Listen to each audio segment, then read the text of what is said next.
So, Elisabeth, Yes. Artspace thanks you so much for the opportunity to bring your art to this greater audience. But we're going to talk a little bit about you now, who grew up in Chicago. And were you influenced by the iconic and cutting-edge architecture of the city you grew up in? I didn't know I was. That's the thing about growing up in good architecture. That's what Thomas Jefferson said, that good architecture helps you to become a better citizen, a better individual. And I just took it for granted. This is what a big city is supposed to look like. And so I got used to beautiful buildings and wide boulevards and great museums, and I think that's what the city should look like. Now, you went to Northwestern, and when you were there studying for your degrees, who were your mentors? Well, sorry to say they're all dead. Of course, they were quite a bit older than I. But anyhow, J. Carson Webster was the one who really taught me to look at architecture. And he said to me, because he was my advisor for my dissertation, and he said, well, now you know, Miss Flynn, you will have to illustrate your dissertation. Well, yes, said I. I thought, yes, I would. Dummy didn't even think about what that was going to mean. And then all of a sudden, I realized I was going to have pictures of all these structures that I was talking about in the dissertation. So how am I going to get the pictures? Nobody was making those pictures. So that's when I got into photography. I had to buy a camera and go photograph these buildings. So I did that. I bought a Canon regular camera and a wide-angle lens and a telephoto lens. And off I went to photograph. And I went to the University of Kentucky, and I thought, well, sometime I'll go ask the chairman of the Department of Photography what I'm supposed to do with this. And he couldn't believe that this nut was coming in to ask him such. So he said, go out and photograph 2 rolls of film. Take them over to such and such a place and have them develop them, and then bring them back and we'll talk about it. So I did that. And when I brought them back to him, that's when he looked at them and he said, how did you know how to take these pictures? They're excellent. Oh, said I, very good, I'm fine. And I said, the architecture told me what picture to take. And that's when I learned that architecture talks to you and tells you what angles to take, what pictures you can take. And it taught me how to compose a picture. So I'm grateful to architecture. So when did you start exhibiting and taking your photos as to the next level as art that you wanted people to look at? When I was teaching, and then a faculty member, a friend, suggested that I join Artspace, and she's the one, Jackie Wall is her name. And Jackie got me started in Artspace, and I was in Artspace when I was still living out of the city.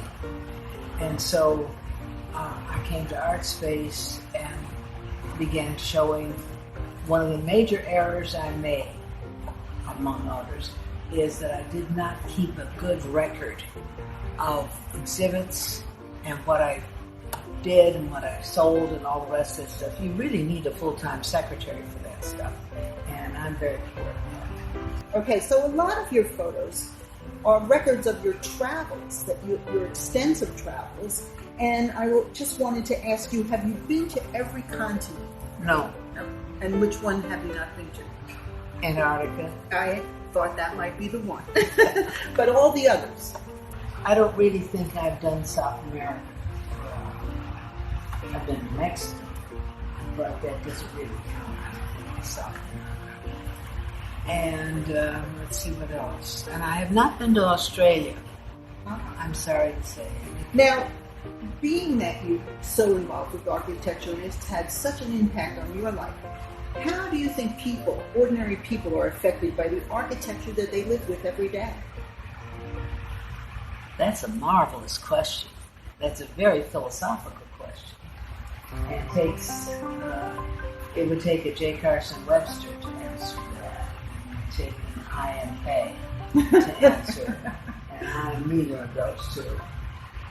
You are affected by the space in which you operate, by for instance, the width of the door that you go through, and the height of the ceiling, and how much area you have to move in, and whether things are closing in on you or whether they're wide open spaces. I like big open spaces. I have been criticized for that. My house that I loved so much and had a big open living room, I'm sorry to say that the people who bought the house cut it up into smaller spaces because she liked small enclosed spaces. So that's important, how you treat space, how it feels to you. And so architecture determines that. If you've got a feeling for space, or if you feel, some people will feel claustrophobic.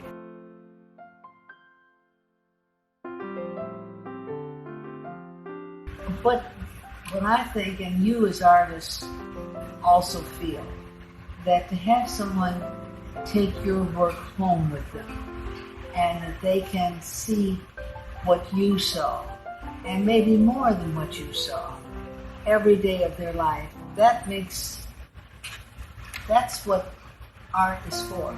It's not necessarily for the museums. It's great in the museums. It's wonderful in the museums. But art belongs in your home, and it belongs with your the whole ambience, the way you live, the way you think, and what you look at. That's what art is for.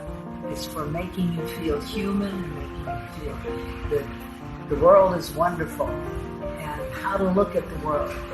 What can you see? And I think that's one thing my mother taught me, how to see. And architecture taught me how to see. But when I would come home from a party, I had to report to my mother everything that I had seen, who had what on, who said what was the house like, what kind of rugs were on the floor, everything. I had to learn to see. And that's what it's about.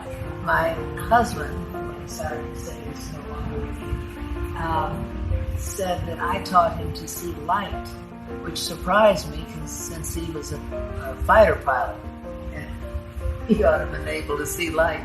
But that just walking around with me made him see so much more that he hadn't paid any attention to before, because you have to learn to look and to open your eyes and see the whole world out there is beautiful, and there's so many beautiful things to see, especially beautiful people.